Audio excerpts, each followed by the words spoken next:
Code திரைப்படத்தை அடுத்து விஜய் தற்போது தன்னுடைய கடைசி திரைப்படமான தளபதி 29வது படப்பிடிப்புல ரொம்பவே பிஸியாக இருக்காரு. வினோத் சார் இயக்கத்துல கேவிஎன் தயாரிப்புல உருவாகும் இந்த படத்திற்கு அனிருத் அவர்கள் இசையமைச்சிட்டு இருக்காரு.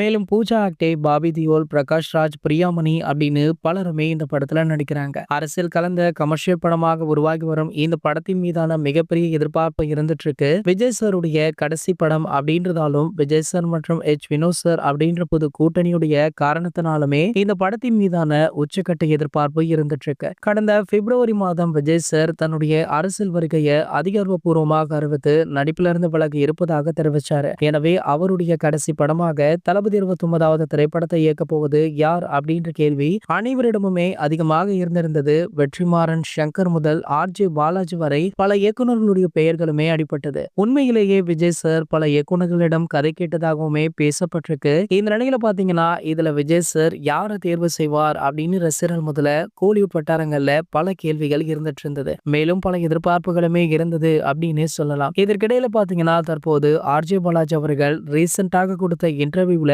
ஒரு சில விஷயங்களை ஷேர் பண்ணிருக்காரு. அதாவது தளபதி விஜய் அவர்களை 3 முறை மீட் பண்ணிருக்காராம். 3 முறையுமே அவருடைய கதையை சொல்லியிருக்காரு. கிட்டத்தட்ட இந்த படம் உறுதியாகிறது மாறி போய் கடைசியில தான் கைவிடப்பட்டது அப்படின்னு முடிச்சிட்டாரு. சோ ஆர்ஜே பாலாஜி தற்போது சூர்யா சாரை வைத்து எடுக்க போகிற படத்துடைய கதையுமே இதுவாகத்தான் இருக்கும் அப்படின்னு சொல்றாங்க. அப்படி தளபதி விஜய் அவர்கள் அடுத்து தளபதி 70 அப்படின்னு படத்துல நடிச்சா அது ஆர்ஜே பாலாஜியோட படமாக இருக்கும் அப்படின்னு ஒரு சிலர் பேசிட்டு இருக்காங்க. இது போன்ற தளபதியை பற்றி வெளியாகிற அனைத்து செய்திகளுமே நீங்கள் உடனே தெரிஞ்சுக்க நம்மளுடைய தளபதி 360 அப்படின்ற நம்ம சேனலை சப்ஸ்கிரைப் பண்ணிக்கோங்க.